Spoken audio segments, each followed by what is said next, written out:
കാര്യമാണ്. ഇപ്പോൾ ഷാഫി പറമ്പിൽ MP സംസാരിക്കുകയാണ്. പേരാമ്പ്ര സംഘർഷത്തിന് ശേഷം ആദ്യമായി മാധ്യമങ്ങളെ കാണുകയാണ്. മാത്രമല്ല, അവിശ്വാസിക്കും ക്ഷമിക്കാൻ കഴിയാത്ത പാതകമാണ് ഈ ഗവൺമെന്റ് ചെയ്തിട്ടുള്ളത്. അതാണ് ഈ ഗവൺമെന്റ് തുടരുന്നത്. ഇതിനെ മറച്ചു വെക്കാൻ വേണ്ടിയാണ് ഓരോ ഇൻസിഡൻസും ഉണ്ടാക്കുന്നത്.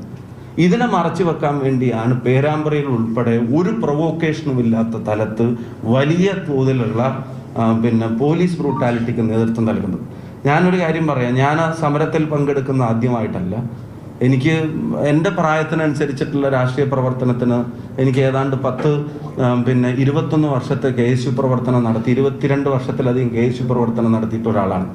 അന്നു മുതൽ ഇന്ന് വരെ സമരങ്ങളിൽ പങ്കെടുത്തിട്ടുണ്ട്. ചിലപ്പം ജയിലിൽ പോയിട്ടുണ്ട്, ചിലപ്പം മർദ്ദനമേൽക്കേണ്ടി വന്നിട്ടുണ്ട്. എൻ്റെ തല ഞാൻ MLA ആയിരിക്കുമ്പോൾ തിരുവനന്തപുരത്ത് നടത്തിയ ഒരു സമരത്തിൽ എൻ്റെ തല ഈ പിണറായി വിജയൻ്റെ പോലീസിനെ തല്ലിപ്പൊളിച്ചിട്ടുണ്ട്. നിങ്ങൾക്ക് എല്ലാവർക്കും അറിയാവുന്നതാണ്. ഇപ്പം ഇവിടെ അപ്പോൾ എനിക്ക് മർദ്ദനമേറ്റത് അതുകൊണ്ട് മാത്രമാണ് ഈ സംഭവം അതല്ല. ഇതിൻ്റെ റീസൺ ആണ്.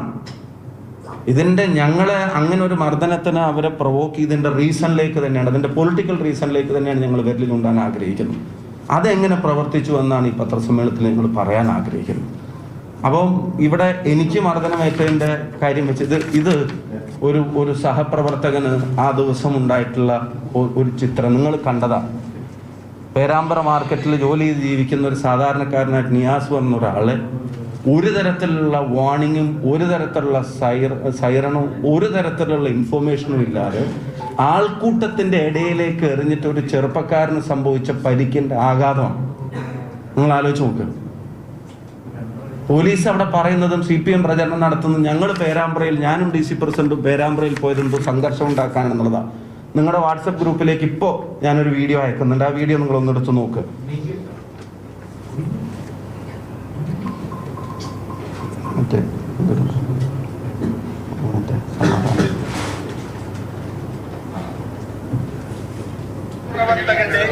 ഈ നാടിന്റെ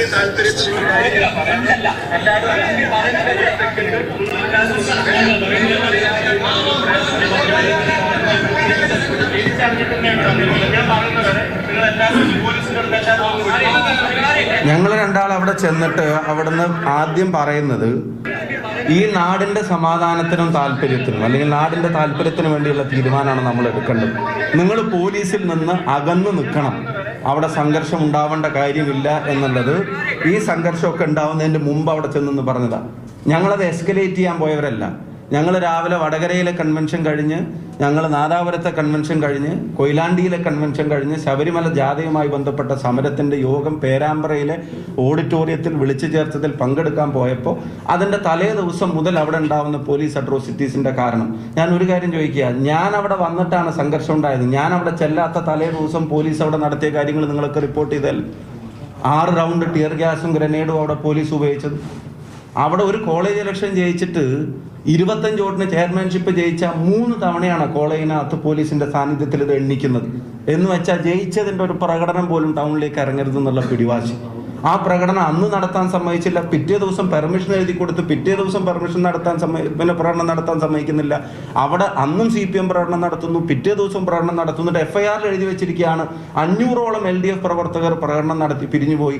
UDF പ്രകടനം നടത്തുമ്പോൾ ഗതാഗത തടസ്സം ഉണ്ടാവുന്നു, നടയാത്രക്കാർക്ക് തടസ്സം ഉണ്ടാവുന്നു, അവിടെ ട്രാഫിക് ബ്ലോക്ക് ഉണ്ടാവുന്നു, ജനങ്ങൾക്ക്. ഇത് തൊട്ട് മുമ്പ് അവരുടെ പഠനത്തിന് ഇതൊന്നും ബാധകമല്ല. FIR-ൽ പോലും വല്ല പാർട്ടി സ്റ്റേറ്റ്മെന്റ്, പൊളിറ്റിക്കൽ സ്റ്റേറ്റ്മെന്റ് എഴുതുന്ന പോലെയല്ലേ പോലീസ് അവിടെ കാര്യങ്ങൾ ചേർത്തത്. ഞങ്ങളത് എസ്കലേറ്റ് ചെയ്യാൻ പോയതല്ല, പ്രശ്നം ഉണ്ടാക്കരുതെന്ന് പറഞ്ഞു. ഇനി പ്രശ്നം ഉണ്ടാക്കരുതെന്ന് പറഞ്ഞതിൻ്റെ കാര്യം കൂടെ നിങ്ങൾ ആലോചിച്ച് നോക്കുക. ഈ മർദ്ദനം എനിക്കേറ്റിട്ട് എൻ്റെ സഹപ്രവർത്തകർ ഉൾപ്പെടെയുള്ള ആളുകൾക്ക് ഇത്ര മൃഗീയമായ ആക്രമണം ഏറ്റിട്ട് അവിടെ ഏതെങ്കിലും തരത്തിലുള്ള ഒരു കലാപന്തരീക്ഷം ഞങ്ങൾ ആരെങ്കിലും സൃഷ്ടിച്ചോ?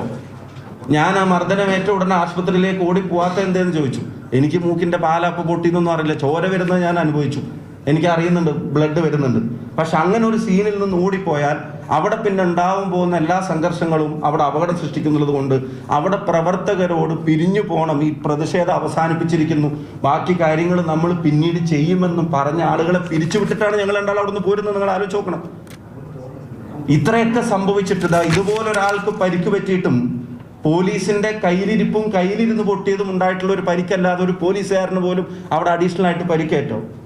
ഇന്നലെയൊക്കെ ചില പോലീസുകാരുടെ വിഷ്വലൊക്കെ നമ്മൾ കണ്ടതാണല്ലോ. പ്രകോപനമായിരുന്നു നമ്മുടെ ഉദ്ദേശം. എന്തെങ്കിലും അങ്ങനെ എന്തെങ്കിലും ഒരു സീൻ അവിടെ ഉണ്ടായോ? അപ്പം അവിടെ ആ നാടിൻ്റെ പേരാമ്പ്രയുടെ സമാധാനം കളയാതിരിക്കാനുള്ള ഇടപെടലാണ് ഞങ്ങൾ ആ ദിവസം നടത്തിയതെന്നുള്ള കാര്യത്തിന് ഒരു സംശയവും വേണ്ട. ഇനി ഒരു പ്രധാനപ്പെട്ട കാര്യം ഞാൻ നിങ്ങളോട് പറയാം. അന്ന് ഒരു മാധ്യമ പ്രവർത്തകനോട് SP വിളിച്ചിട്ട് പറഞ്ഞു അവിടെ ഒരു മർദ്ദനം നടന്നിട്ടേ ഇല്ല, അല്ലേ? ഒരു മാധ്യമ പ്രവർത്തകനോട് SP വിളിച്ചിട്ട് പറഞ്ഞു ഒരു മർദ്ദനം നടന്നിട്ടേ ഇല്ല. അപ്പോഴത്തേക്കും വ്യാജ പ്രചരണങ്ങൾ ആരംഭിക്കുക.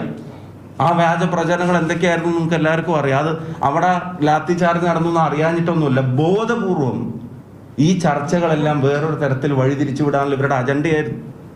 എന്നിട്ട് എന്തോ ഭാഗ്യത്തിനാണ് പിറ്റേ ദിവസം ഇതിൻ്റെ വിഷ്വല് പുറത്തു വന്നത്. അതുവരെ മർദ്ദനം ഏറ്റിട്ടില്ല, അത് മഷിയാണ്, പെയിന്റാണ്, കുപ്പിയാണ് എന്നൊക്കെ പറഞ്ഞുകൊണ്ട് നടന്നവർ പിന്നെ അത് മാറ്റി പറയേണ്ടി വന്നു. അതുവരെ അങ്ങനെ ഒരു സീനേ ഉണ്ടായിട്ടില്ല എന്ന് പറഞ്ഞ പിന്നെ റൂറൽ SPക്ക് ഒരു യോഗത്തിൽ പ്രസംഗിക്കുന്നതിൻ്റെ വീഡിയോ നമ്മൾ കണ്ടു. പോലീസിലെ ചില ആളുകൾ ബോധപൂർവം കുഴപ്പമുണ്ടാക്കാൻ ശ്രമിച്ചു.